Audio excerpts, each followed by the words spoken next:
He works construction 10, 12 hours a day. You can't go in there as a sales guy that doesn't know anything and BS your way through it because they're going to call you out on it real quick. Sorry, Tyler, you're stuck doing podcasts. So, Crap. All right. Well, there it is. They do anything that we want them to do.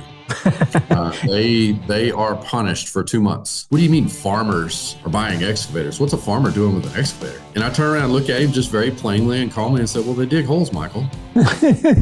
Bury horses, Michael. Where do we go from here? I don't know.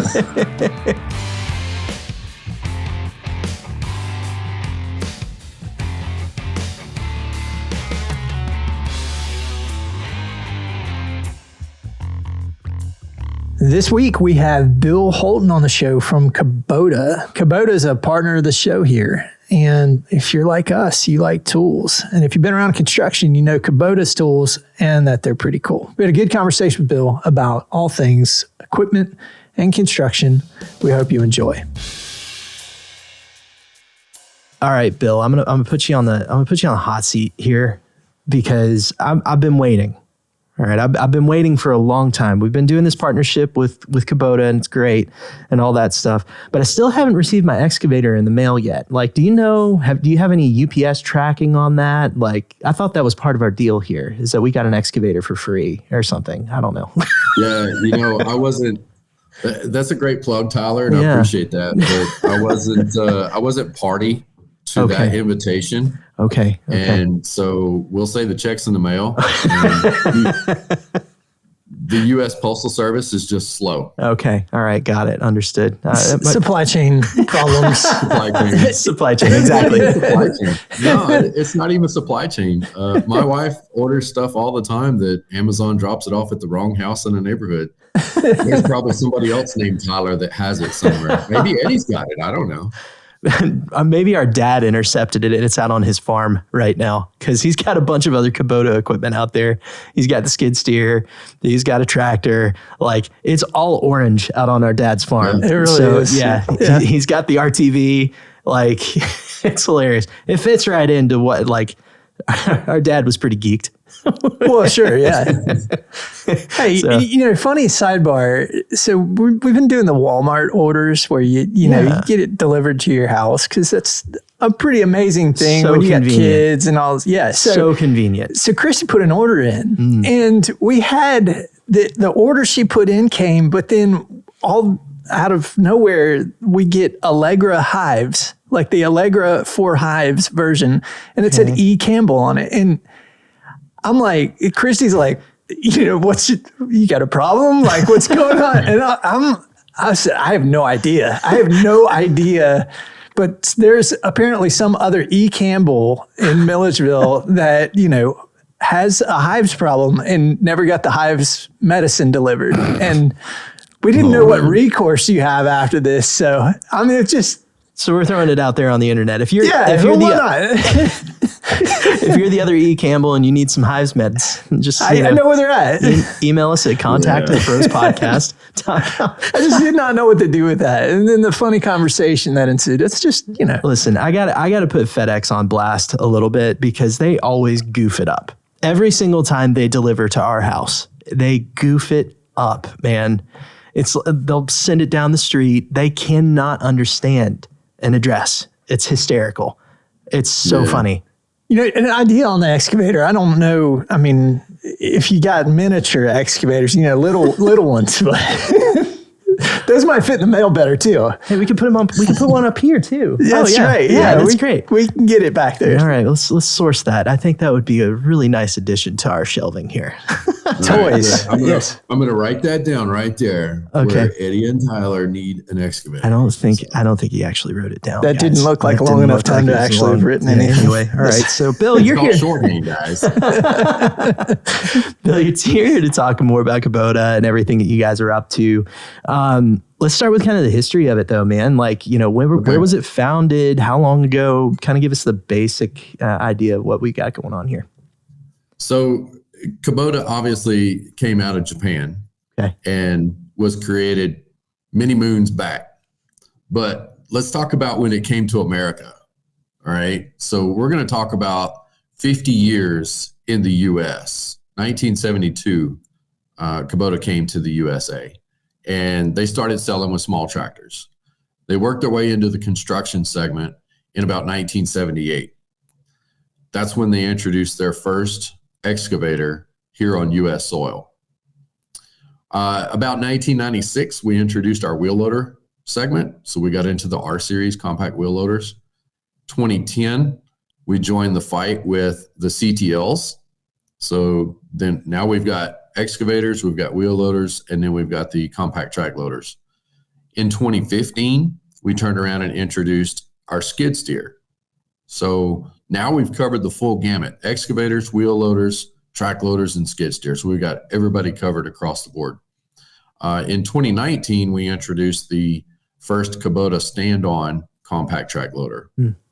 So now we're in all these different segments: landscapers, general construction, residential work, utility line work, that kind of stuff. So over 50-year span, we've covered a lot of stuff, from just ag to now turf to RTV, the utility vehicles, and the construction lineup. Man, all right. So I've been seeing these little stand-on skid steers rolling around town more recently. I feel like they've just been popping up more and more and more. And I'm like, I need one of those for my backyard, dude. That'd be sick. To do what? I don't know. Move stuff. You'd have no backyard left. I wouldn't have any backyard or any grass for that matter. Yeah, I'd move dirt from here to there. That's it. And then back again. No other use for it. Yeah. That's awesome. But you're more it's a cool little machine. It is. You're more in the excavator segment though, right? That's correct. Okay. Yes. So we just had our annual Connect get together back in October, where all our dealers come together in one spot, and we introduced a new machine. Obviously, I cannot introduce it here because it's not past the official launch to the public. Okay.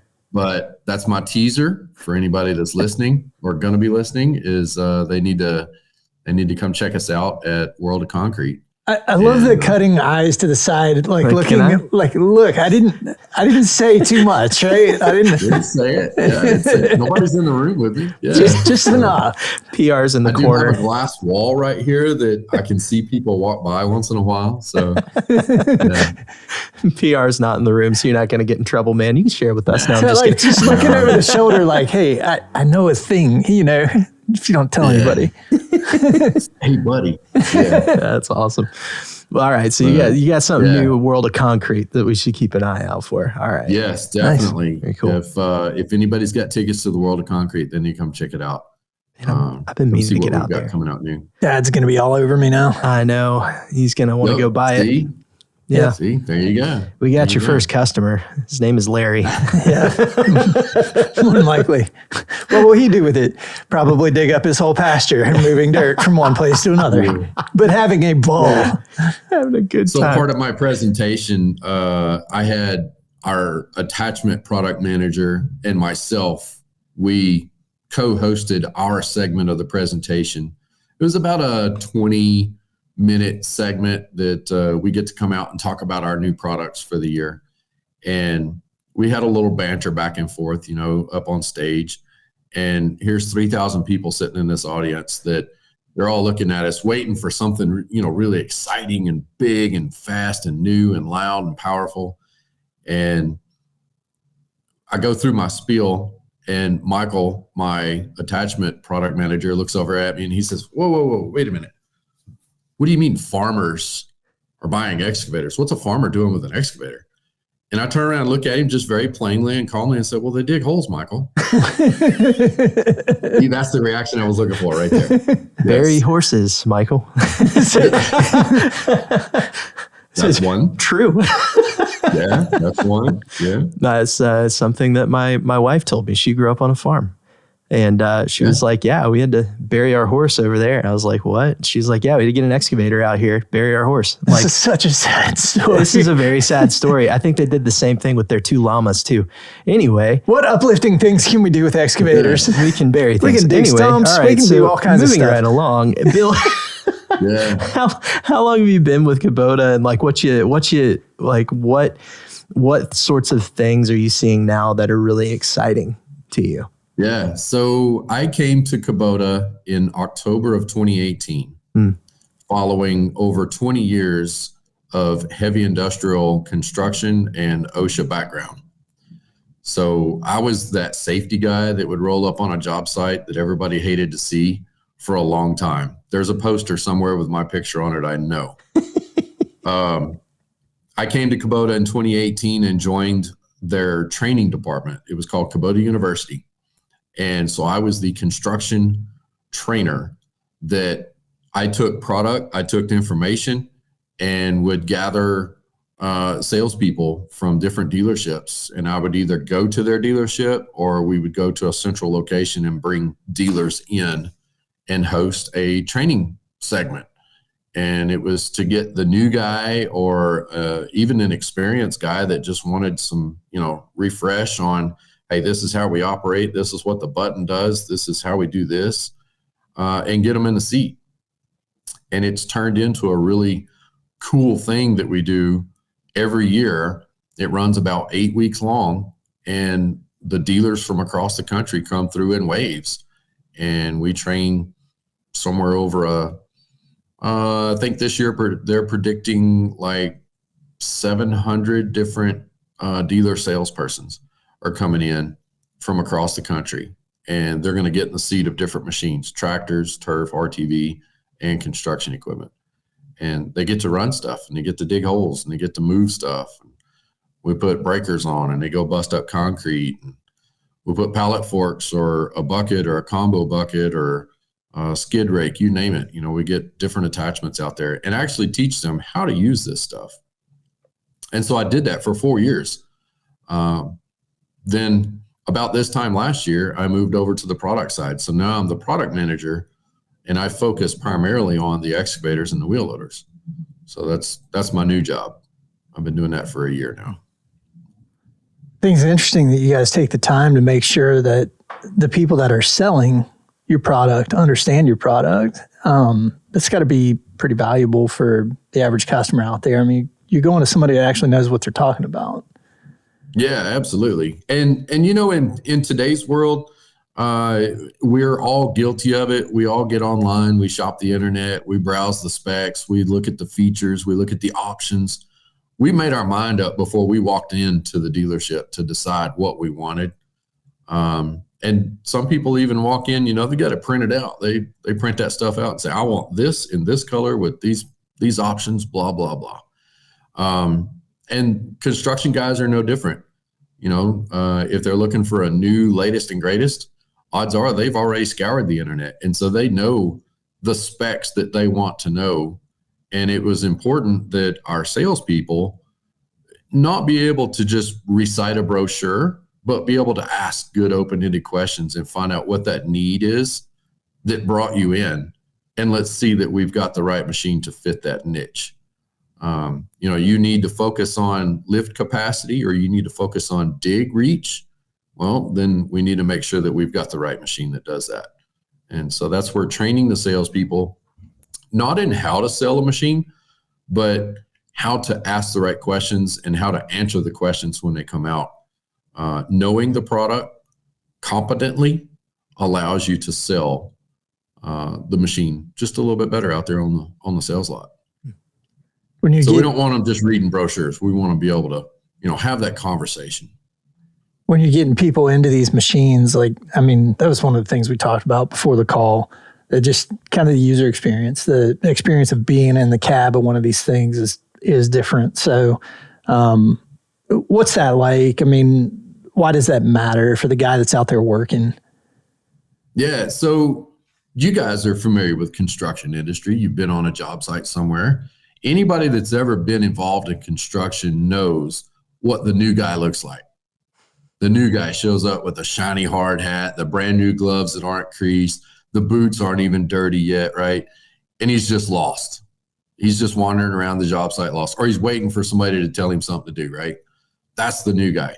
You don't want your salesperson to show up with a piece of machinery and be that new guy. You want your salesperson to show up with a piece of machinery that knows how to operate it. He may not be able to dig a square hole, but he at least knows how to operate the machine. He's not going to ask you, hey, I don't remember what this does. Have you used this before? That's not a good sales guy. The sales guy is going to be able to tell you what this button does or how this joystick works or where to switch the controls. And that's what we wanted. So we don't want the salesperson to walk out not knowing how to run a machine and not knowing what some of the best features are about that machine. Because that may be what the customer needs. Is sometimes the customer doesn't even know what he wants. He just, I want an excavator. Why, Tyler? What are you going to do with it? I don't know. I'm going to move dirt from one side to the other side of my yard. Well, you can do more than just move dirt with this excavator. Look at what else we can do. Now we can trench and lay this water line. Now we can dig out and we can make a hole, but we can build a flower bed with it. I mean, there's all kinds of stuff. So it was important that we train the salesperson to the point that they're able to show up on a job site and what I call give a live demo of that machinery to somebody that is going to use this every day. And you can't go in there and BS the guy that, he works construction 10, 12 hours a day. You can't go in there as a sales guy that doesn't know anything and BS your way through it because they're going to call you out on it real quick. I mean, that's the construction industry. Yeah, they're looking for reasons to call you out on that. Yeah, exactly. Yeah, there's pride in being able to call you out on that kind of thing. Yes. It's kind of a game, honestly. Yeah. It's part of the game. Absolutely. Anybody that's ever been in construction and you were a new guy, because we were all new guys at one time, everybody was sent to go get that bucket of steam or blinker fluid or, the I-beam stretcher or the sky hook or everybody's had to look for that stuff. The sky hook. That's a classic. Yes. You gotta love it. Mine I shared recently was scrape a slab for an hour for no good reason because, we couldn't have that stuff on top of the slab. I'll tell you what, man, anytime I get a new pair of boots, I got to take them out and throw them around in dirt. Like I can't go out on a job site with no dirt on my boots now. Because it's just a classic sign. Yeah. It's a classic sign. Same thing with a hard hat. If it's too shiny, no, we got to scuff that joker up real good. Throw some stickers on there. You got to mark it up a little bit. Yeah. I got that wave cell that they sent us, and it's just a little too pretty still. Yeah. I got to beat it up a little bit more. But for sure. Need some stickers on there. Need some stickers. Yeah. So, we can get some Kubota stickers on there. There we go. Yeah, absolutely. Very nice. Love it. So tell us more about Kubota Ranch, though. You kind of went into it you bring the salespeople in and you're training them up on that stuff. What is Kubota Ranch? Because I want to go there. I'm just asking for a lot of things today. So you definitely want to come out to Kubota Ranch. So obviously you would have to come to the corporate office first, and we give you a little tour here, show you the whiter collar side of things, right? And then we take you out to the ranch, and that's where you get to get those new boots dirty, because we'll put you out there in the dirt, and we'll get you in the cab of the machine, and we'll have you do a dedicated task, whether it's, hey, come help build, dig out this stump or dig a fence row. Maybe we need to dig a trench, and we're going to measure this. It's got to be 4 feet deep, 2 feet wide, and 40 feet long, and it better be straight. We want straight walls and a flat bottom. So we can put you on a dedicated task for sure. That's awesome. Well, I mean, we could go do that on Dad's farm too. So, but it's still fun to play with the new equipment. Dad's stuff's getting a little scuffed up now. I want the shiny things. I want the shiny stuff. Got a pretty good bit of room to run around out there too. You said 300 acres or something out there that you get to go play on. Yeah, we got over 300 acres total for the property. And for construction, everybody's got their own little segment to the ranch property that we use. So we've got areas that are dedicated just for CE to go out and dig. The pipelines have been identified. We're in Texas. There's nothing but a spider web of pipelines underneath us. Gas and oil industry is strong here. So we have to know, and we have to be careful of that. But once we've identified where the pipelines are, it's a free for all. We dig holes, we dig trenches, and we test stuff. Yeah. We find out what the limits are. How far can I reach? How big can I pick up? I got a little bit of a sidebar here. What part of Texas? It's outside of Fort Worth. Fort Worth. Okay, man, I was just in Austin a couple days ago. And dude, I had some barbecue out there that absolutely blew my flipping mind. So if anything, I just come out there for the barbecue. That's it. Well, I mean, I'm kind of partial to my own. Okay. Yeah. So you cook barbecue as well? It's part of Texas pride. Yeah. Very you nice. got to know how to grill and you got to know how to smoke a brisket. So if That you can't, really you is pay a thing. handsomely for somebody that can. Yeah, that is a thing. We've been working with some guys down in Houston, all of them. Every one of them. But funny enough, there was a guy that came over to Unadilla, Georgia to come and take barbecue lessons from somebody down in Unadilla. Only thing I've ever seen in Unadilla is like the exit as I'm going down 75.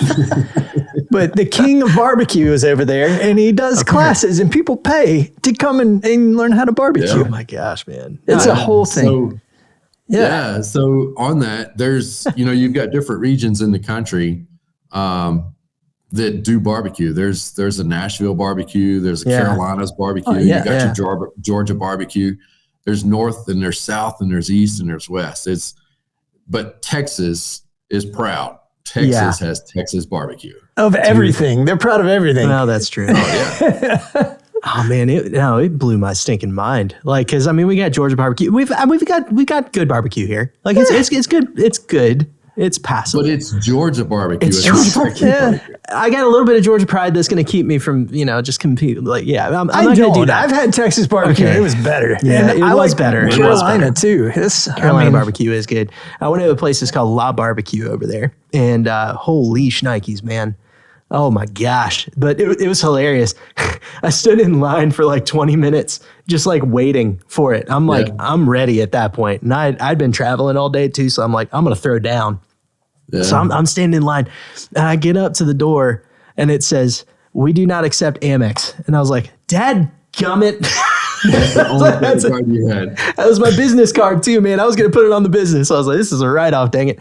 And so I was like, I just texted my wife. I said, "I'm sorry, honey." It's like, it's about to go down. $42 later. But it was worth it. Every bite was freaking worth it. It was delicious. $42 would get you a very nice steak. So, I mean. Hey, man, it was a good freaking brisket, though. Yeah. I will say that. It was a good brisket. Gosh. Yeah. All right. Yeah. All right. Anyway. Refocus. Tyler clearly is a Chris Farley fan because he brought out the holy shnikes. I haven't heard that one. Okay. Absolutely. Yes. Yes. 1,000%. But I did pick that up from him, so I can't take full credit. Okay. I heard somebody the other day say holy shnikes while I was on the phone, and I wanted to stand up and start applauding. I was like, you're the only other person in a long time that I've heard say that. And just made me happy. Tommy Boy for, anybody that Tommy Boy. Yeah. Okay, Eddie, refocus us here. All right. What excavators, digging holes, moving dirt. Where do we go from here? I don't know.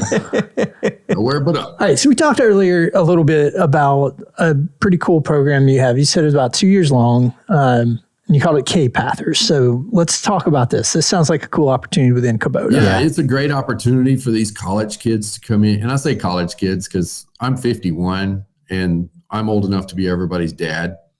All these guys that are coming in, these girls that are coming in, they're in their early 20s, super smart on the spreadsheets. They're computer gurus. We've got IT guys. We've got legal guys.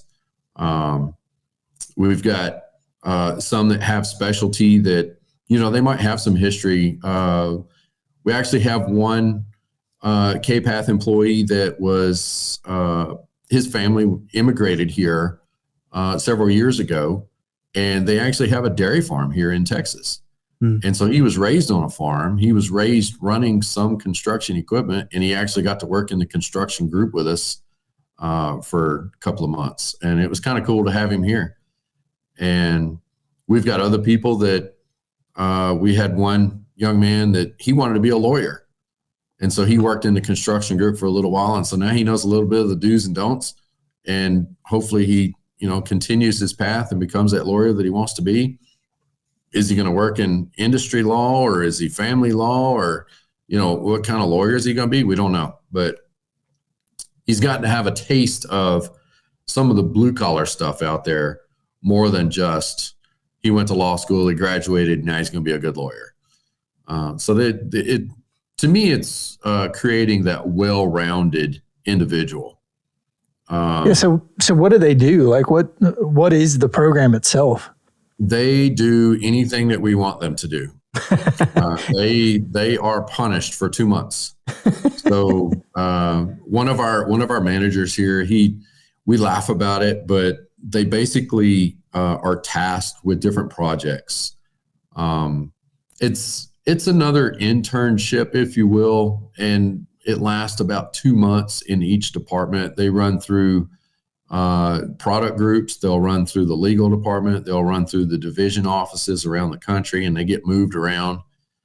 And at the end of the program, at the end of the 2-year program, there is an opportunity presented to them where if there is a spot, they can apply and actually come back to a department that they worked in.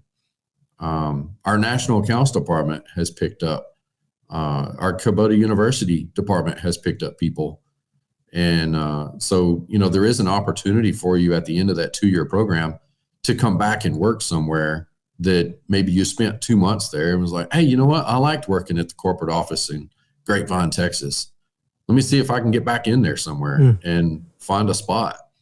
And bam. So now here you are. You spent 2 years working for the company, getting paid, getting taught all these different aspects of the company as a whole. And you're now that well-rounded individual to come back into the company because now you understand how the spreadsheets work, how the divisions work, how the corporate office works. They get a lot of experience out of it. From our side, we give them projects. We need to track, let's say, the EDA data for the next 6 weeks. Well, that's your job. For 6 weeks, you're tracking this data. You're creating these spreadsheets. You're even presenting in some of the meetings. We'll throw them up there on the podium. You built the PowerPoint or you built the Excel, you go present it. We'll be right there with them, obviously, but they get to take the point on that. And they get all the credit for it, good or bad. That's awesome. So is this for people that have just come out of college more specifically, or is this something that anybody at any stage could hop into? No, these guys and girls are typically graduated either just recently or are getting ready to graduate. Okay. Most of them, I think probably almost all of them have already graduated with a degree of some sort and then some kind of experience in the background. Typically they have something and they get to come into this department, our product groups or our national accounts people or wherever it is that they start, and then they rotate around.